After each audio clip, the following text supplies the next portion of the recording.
Assalamu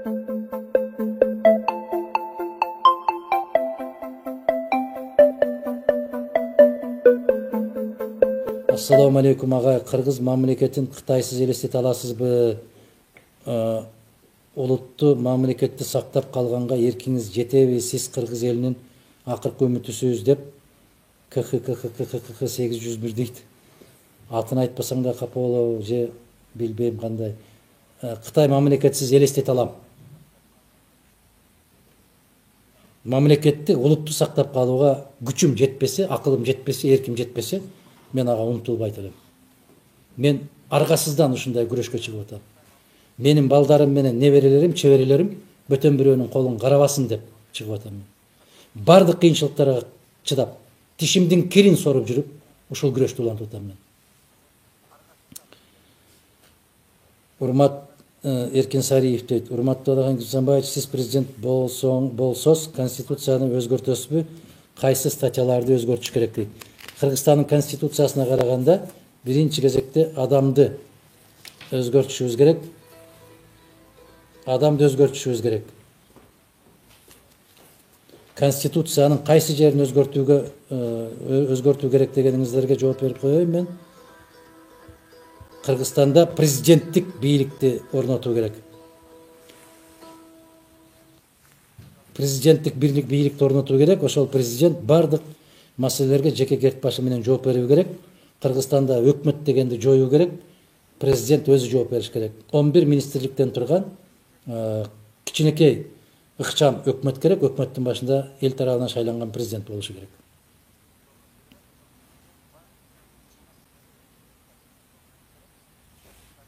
Ассаламу алейкум.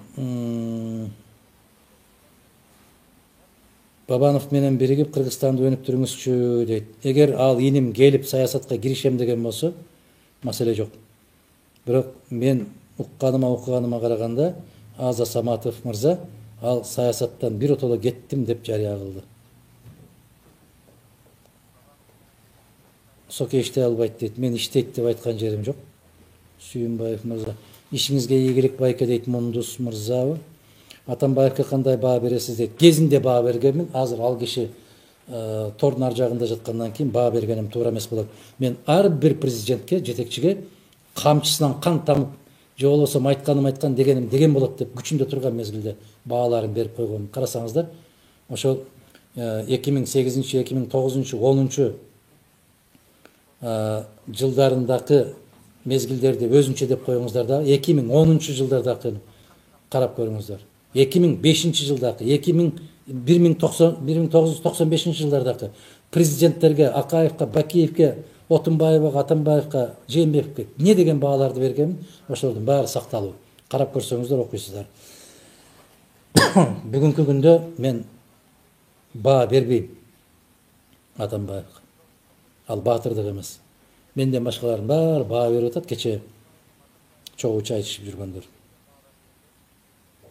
Таза шайлоо болушуна көзүңүз жетеби? Өмүрбек мырза сурап атат. Эгер сиз мен кошунаңыз, досуңуз кааласак, жетет.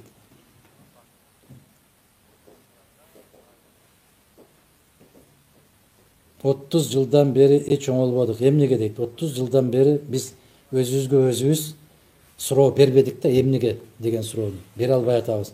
Эмнеге? Себеп ушундай чабал, ушундай алсыз, ушундай сабатсыз бийликти колдоп келатканыбыздын кесепетинен ушундай болуп атат. Кече Москва районунда, Чүй областынын Москва районундагы болгон жолугушууда айттым мен. Каалайбызбы таза бийликтин келишин? Келиңиз, биз өзүбүз таза бололу. Кантип таза болобуз дейт. Берген акчасын албай коюп эле, тамагын албай коюп, арагын ичпей коюп, айткан кишилердин аркасынан кетпестен өзүбүз тандоо жүргүзгөнүбүздө оңолобуз, тазарабыз. Мен ишенимим бар, Кудай кааласа.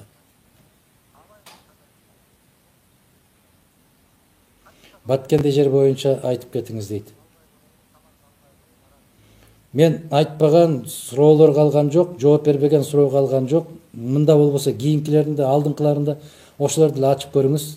Бир эле сөздү бир 30-40 жолу кайталай бергенден пайда жокко дейм. Мына ошол Баткен боюнча тополоң көтөргөндөрдүн башчысы бирөөсү кетти кызматтан. Жараткан насип кылган болсо күндөр келет, ошолордун баары жооп берет. ушул ушактарды кандай кылып чыгарды, эмне максатта чыгарышты? Баарына жооп берет. А менин колумда бардык документтер бар. Агай, сизди үлгү тутабыз, сиз элдик президентсиз дейт Нур Исманов. Рахмат. Адахан мырза, кайсы номерге жазсак болот? Жазып койгулачы жигиттер, кайсы номерге жазса болот? Чек араны баштапты келишим боюнча чечсе болобу? Мисалы, Ферган, Анжижан, Нургап, Тарас сыяктуу кыргыздардын жерлерин кайтарууга. Андай кылыш өтө оор. Өтө оор. Себеби көптөгөн келишимдерге тилекке каршы ошол кездеги президент кол коюп кетип калганда. Сизди эмне үчүн бийликке алып келишпейт дейт. Чекесине чыккан чыйкан болуштан коркот. Алардын жеп атканын жедирбей коет деп коркот. Алардын алып атканын алдырбай коет деп коркойт. Бийлик эле эмес, кээ бир жанында жүргөн азаматтар да бираз чочулап турушат. Ассаламу алейкум. Шаардык кеңештерге жана жергиликтүү кеңештерге бүтүн Кыргызстан партиясы шайлоого катышабы дейт. Али Асадиев. Мен жооп бердим. Нуржигит Кадырбеков жөнүндө оюңуз. Ал жигит жөнүндө башкалардан сурагылачы, кыздардан сурагыла ойлорун. Мен жооп бердим го. Мыкты кыргыздын бир азамат жигиттеринин бири өсүп келаткан. Кыргызстан үчүн, келечек үчүн Адахан агайды колдоп бериңиз. Рахмат, Табалдиев мырза. Адахан Кимсанбаев, саламатсызбы? Биз азыр Россия менен Казакстандын чек арасында 120 мекенибизге кайтып бара албай, 17 марттан бери турабыз. Кандай жардам бере аласыз? Сураныч. Жооп күтөбүз. Нукура Кыргыз офишал дейт. Тышкы иштер министрлиги чечкиндүү чараларды көрүш керек эле. Кыргызстандын Казакстандагы элчиси чечкиндүү ушундай чараларды көрүш керек эле. Мына көрдүңүздөр, кече Черногория Россиялык атуулдарды самолеттон учурбай аэропортуна киргизбей койду эле. Россия бир заматта чечкиндүү чараларды көрдү. Ошол түнү кайрада учуруп жиберүүгө мажбур болушту. Ошол сыяктуу Кыргыздын ыйгарым укуктуу өкүлдөрү чараларды көрүш керек. Менин сунушум ушул. Бизге ушундай элчиликтердин кереги барбы? Ошондой элчилердин кереги барбы бизге кажет? Маселе ушунда туруп атат. Талапты ушундай коюңуздар. 120 киши барсыздарбы? Талапты коюңуздар. Элчилик же болбосо жакыныраак деген болсоңуздар, Алматы шаарында биздин башкы консулдук бар. Чакырыңыздар ошолорду. Сиздерден кабар алып, сиздердин жагдайыңыздар менен таанышууга милдеттүү ошолор. Ошолор акча алып атат. Ошолор акча таап, нан таап, жеп атат. Ушундай иштерди аткарабыз деп. Президент барганда же башка жетекчи сөрөйлөрүң барганда гана пайда болуп калыш үчүн эмес, ар бир кыргыз жаранынын ошол өлкөдөгү маселесин чечебиз деп отурушат ошолор.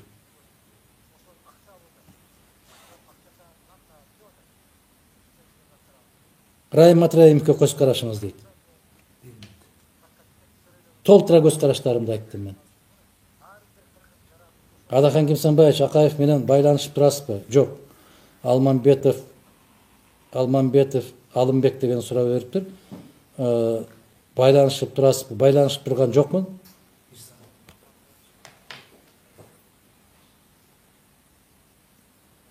Кече ушул жерде Бишкекте уулу Айдарга Куран окутушту. Ушул жергиликтүү ошол Аскар Акаевич менен чогуу иштешкен пикирлеш азаматтары бардым, бата кылдык, Куран окудук. Андан башка бир байланышым жок. Тойлоруна же башка жактарына барып, же телефон менен сүйлөшүп турган жерим жок.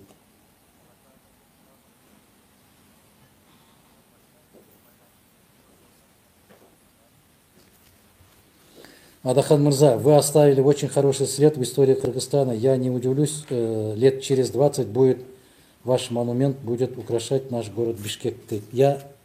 Спасибо большое. Во-первых, Басиза деген 1358. Спасибо большое за ваши пожелания. Я не ради этого стараюсь, чтобы мой монумент украшал город Бишкек. Я в этом не нуждаюсь. Дай Бог, что хорошая память. И этого будет достаточно. Хороший след, хорошими делами Если останется моя фамилия, имя, этого будет достаточно. Спасибо большое за хорошие пожелания. Адахан Кемсамбаевич, бұл рет шайлоо таза өтүшүнө ишенесизби? Буга чейин бийлик шайлоону бурмалап өткөрбөй келет. Темирбек Өмүркулов дейт. Мен айттым го, эгерде тазалык үчүн күрөшө турган болсок, эч кайсы бийлик эч нерсе кыла албайт. Адахан агай, Чубак ажы, Мыктыбек Арыстанбек агайларды командаңызга алсаңыз болобу Мунара дейт.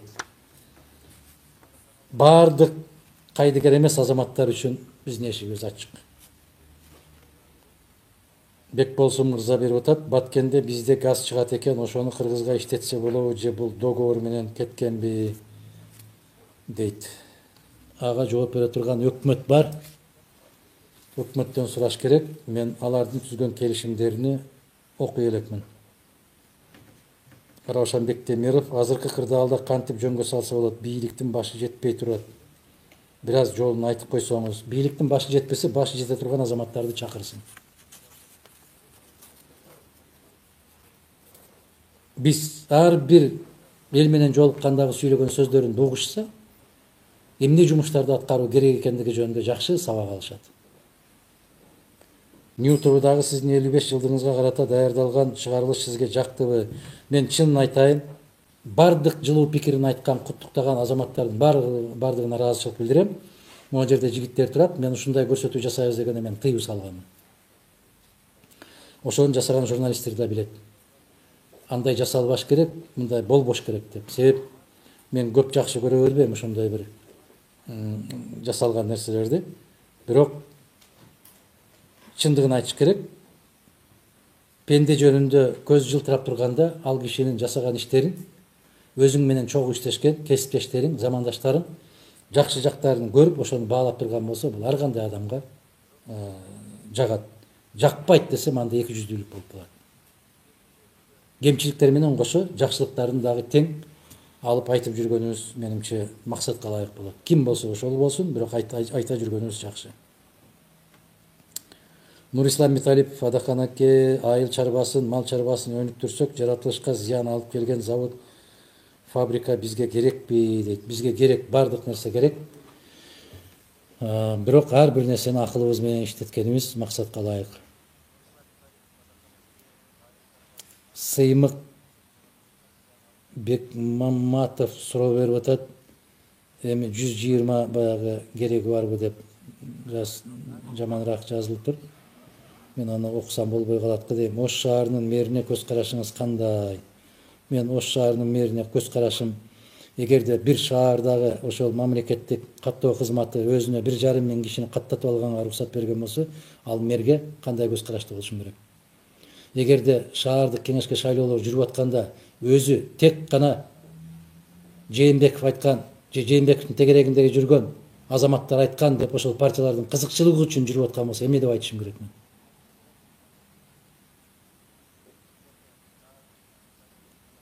Жүрбөдү эле Ош шаарында дагы бир мэр.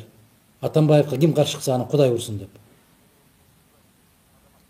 Ошону ойлонушубуз керек да, биз бүгүн ушундайбыз, эртең эмне болобуз дешибиз керек. Түбөлүктүү ал жерде калбайсың го.